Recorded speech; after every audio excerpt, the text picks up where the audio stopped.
O pragmatismo religioso. O pragmatismo, apresentado inicialmente pelo conhecido filósofo norte-americano Charles Sanders Peirce, tornou-se uma filosofia de âmbito mundial, propagada por William James, que hoje chega a ser considerado seu criador. No Japão, o termo pragmatismo é comumente traduzido como utilitarismo ou praticismo. No entanto, parece-me mais adequado chamá-lo de teoria em ação. Penso ser desnecessário falar minuciosamente a esse respeito, porque se trata de uma teoria que todos que se interessam por filosofia já conhecem. No momento, desejo discorrer sobre o pragmatismo religioso.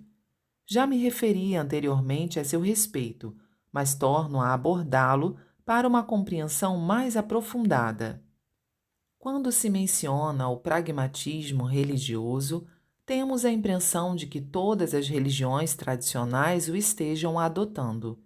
Sabemos que elas realizam, por exemplo, a divulgação por meio de textos, sermões, orações, rituais, abstinências e práticas ascéticas. Lamentavelmente, não chegam a influenciar o cotidiano, que é o mais importante. Falando francamente, elas não passam de uma espécie de aprimoramento espiritual distante da vida real. Já o pragmatismo filosófico busca introduzir a filosofia na vida prática, objetivando torná-la útil, o que demonstra claramente o estilo americano. Pretendo fazer algo semelhante, porém, mais do que introduzir a religião na vida prática, desejo estabelecer entre ambas uma relação indissociável. Ao contrário dos religiosos tradicionais, deixemos de ser intolerantes, isolados ou idealistas. Abandonemos a visão de distanciamento do mundo e sejamos iguais às pessoas comuns, buscando eliminar qualquer indício de fé que cheire a mofo. Hajamos sempre de acordo com o senso comum em todos os aspectos, tornando nossa fé imperceptível aos outros. Creio que a fé deva ser incorporada a esse ponto, ou seja, trata-se de agir com flexibilidade e adequação. Com essa explicação, creio que puderam entender, em linhas gerais, o que vem a ser o pragmatismo religioso. Jornal Eico, número 106, em 30 de maio de 1951. Sermão. Como é do conhecimento de todos, desde os tempos antigos, sem nenhuma exceção, as religiões sempre se basearam em mandamentos, transmitindo-os através de sermões. Na Igreja Messiânica, quase não se utiliza esse recurso e os nossos membros sabem disso. Vou explicar isso levando em conta que algumas pessoas têm dúvidas a esse respeito e também, no caso de alguém perguntar aos membros, estes poderem dar os devidos esclarecimentos. O objetivo da religião é fazer com que o ser humano se arrependa dos seus erros, se modifique e passe a praticar o bem, e para tal é necessário eliminar as nuvens espirituais da alma. Quando esta se torna pura, a pessoa deixa de praticar más ações, torna-se íntegra e passa a fazer o bem em prol do próximo e do mundo. Os sermões são meios de purificar a alma através da audição, uma vez que os ensinamentos são ouvidos. Já a Bíblia, os sutras budistas e os ensinamentos da Omoto e de várias religiões, evidentemente são meios de purificação através da visão e do espírito da palavra. Nossa religião também se utiliza desses meios, mas os considera secundários, tendo o jorei como seu principal meio de purificação. Isto porque os métodos de purificação realizados por meio dos 5 sentidos são indiretos e, naturalmente, seus efeitos são limitados, já que se visa atingir algo invisível como a alma através de meios materiais. O jorei da nossa religião projeta a luz espiritual diretamente na alma, purificando-a, e seu efeito, portanto, nem se compara ao dos métodos materiais. Isso também pode ser visto no que se refere às doenças. Mesmo aquelas que não são curadas após diversos tratamentos, são debeladas com facilidade em curto espaço de tempo com o nosso método. Assim sendo, como venho sempre dizendo, não somos uma religião, mas sim uma ultra-religião. Religião, em japonês, significa ensinamento do fundador e tem por princípio salvar as pessoas através do ensinamento. Todavia, em nossa religião, conforme já afirmei, os ensinamentos são considerados segundo ou terceiro recursos, pois transformamos as pessoas em indivíduos do bem por meio do jorei. Com ele, obtemos 100% de eficácia, poupando tempo e trabalho. Portanto, não seria exagero dizer que somos mais do que uma religião. Visto que não encontrei uma denominação apropriada, chamei-a Igreja Messiânica provisoriamente. Pelo fato de até hoje não ter existido uma salvação tão maravilhosa como essa, é inevitável que não exista um nome para ela. Creio que não há alternativa senão chamá-la de Luz da Salvação. Em 25 de agosto de 1952. Leiam o mais possível os escritos divinos. Como todos sabem, até agora viemos nos valendo do jorei e das publicações para divulgar nossa religião. Daqui em diante, vamos difundi-la também em diversas localidades por meio de simpósios, palestras, etc., ou seja, por meio da audição. Até agora, tínhamos a difusão por meio da cura de doenças e da visão. Daqui em diante, acrescentaremos a difusão por meio da audição. Esperamos obter resultados significativos com esse método 3 em 1. Naturalmente, a difusão por meio da audição significa que explicaremos tudo sobre nossa religião por meio da palavra, demonstrando que se trata de uma religião extraordinária. Entretanto, para conduzirmos as pessoas a tal compreensão, é necessário que nós mesmos tenhamos vasto conhecimento sobre a fé. Afinal de contas, precisamos despertar-lhes o sentimento de desejar ingressar na fé messiânica por sentir que é realmente boa e maravilhosa. Muitos dizem que não sabem falar bem e que são péssimos oradores. Todavia, esse é um pensamento equivocado, pois não é com belas palavras que conseguimos tocar o coração do próximo. Como sempre digo, o que move as pessoas é o nosso makoto.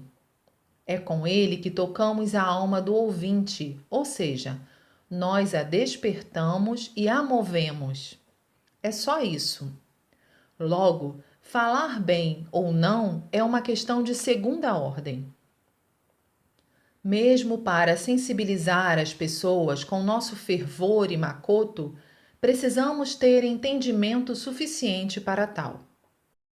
Assim sendo, faz-se necessário aprimorar o próprio conhecimento e, acima de tudo, ler os escritos divinos. Haverá muitas oportunidades em que as pessoas nos farão perguntas e, obviamente, elas não ficarão satisfeitas se as respostas não forem convincentes.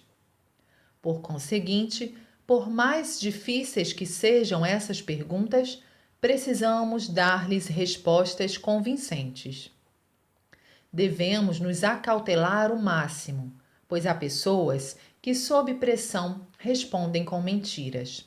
Às vezes, diante de perguntas difíceis, há quem se esquive por meio de respostas evasivas, mas isso não deve ocorrer de maneira nenhuma. Aos seguidores de Deus, mentir é imperdoável.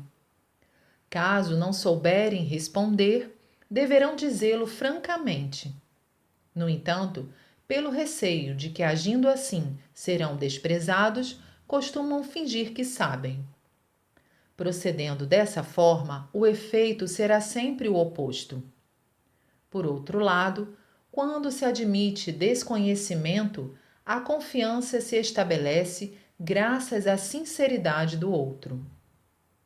Por mais inteligente que alguém seja, ninguém sabe tudo. Portanto, desconhecer algo não é nenhuma vergonha. Às vezes, as pessoas me fazem perguntas sobre assuntos que já estão publicados nos escritos divinos. Isso se verifica porque elas estão faltando com sua leitura no cotidiano. Portanto, os escritos divinos devem ser lidos tanto quanto possível. Quanto mais os fiéis o lerem, mais aprofundarão sua fé e mais polida se tornará sua alma. Aqueles que negligenciam sua leitura vão perdendo a força gradativamente. À medida que a fé se aprofunda, mais a pessoa terá vontade de ler.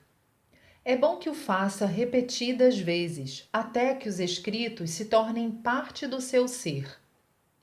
Evidentemente, quanto mais leitura realizar, mais nítida será a compreensão da vontade divina.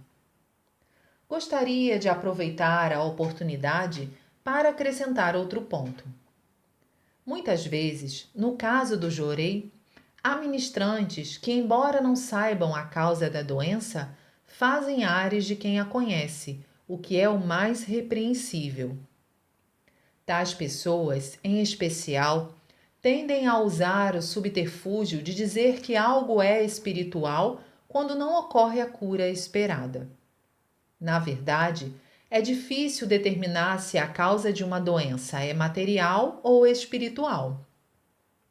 Originariamente, o homem é uma unidade espírito-matéria. Logo, não há tal distinção no caso do jorei.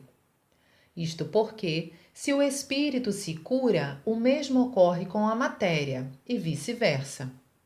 Por outro lado, quando o praticante de jorei vê que há recuperação rápida através deste, acha que se trata de uma purificação comum. Se ocorre o contrário, pensa que a causa é espiritual, mas isso é um grande erro.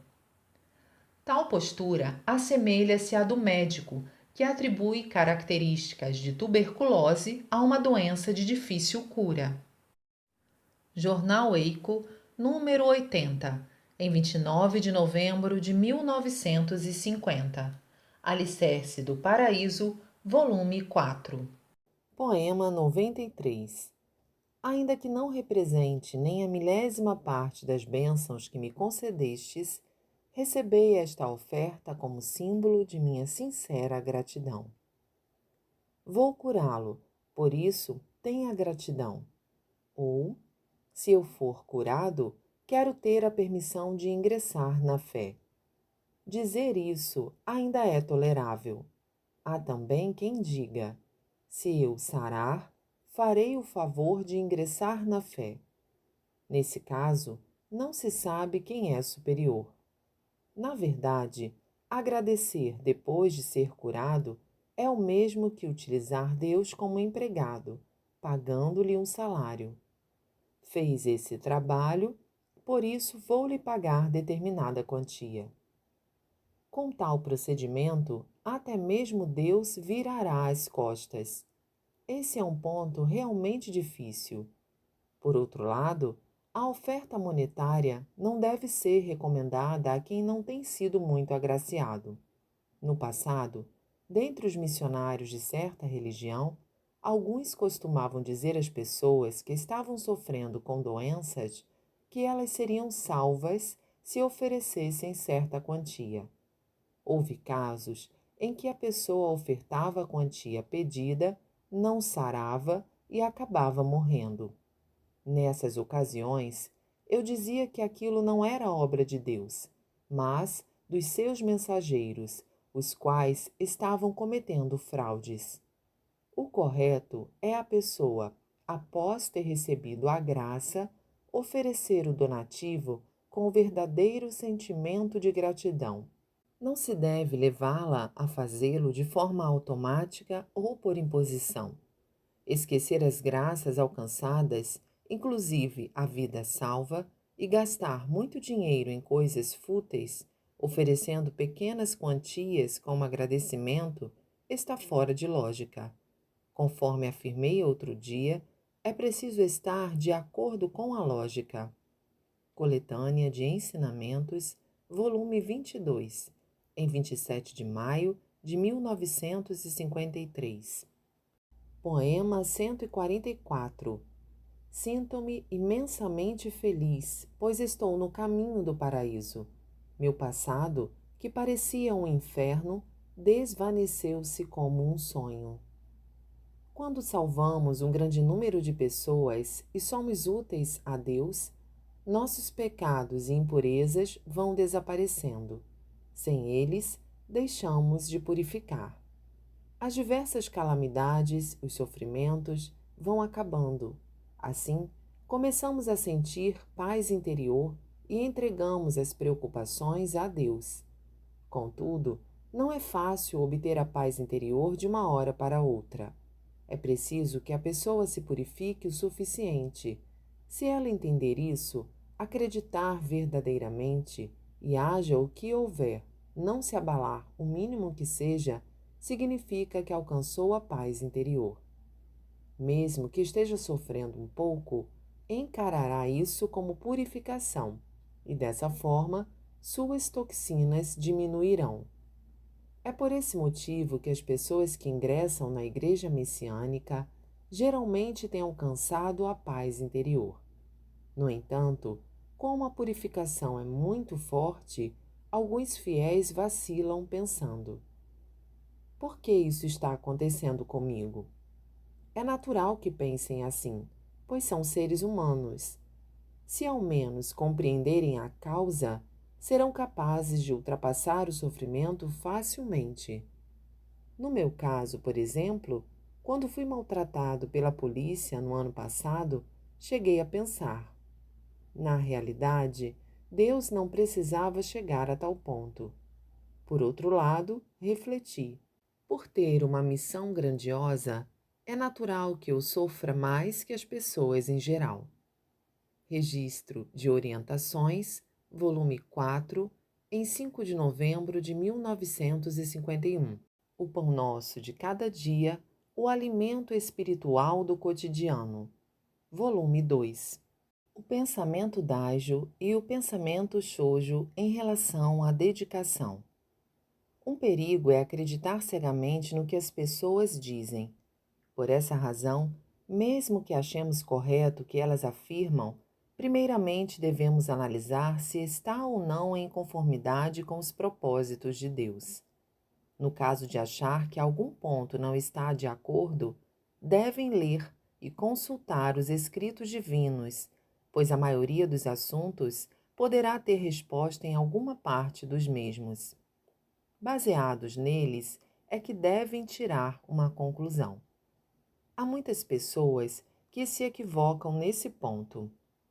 Recentemente, houve um fato que quero mencionar. Um membro começou a dizer o seguinte: como a Igreja Messiânica construirá o paraíso, os lares também devem ser paradisíacos. Sendo assim, no que diz respeito ao dinheiro, somente a quantia que sobrou do orçamento deve ser doada, evitando criar dificuldades financeiras.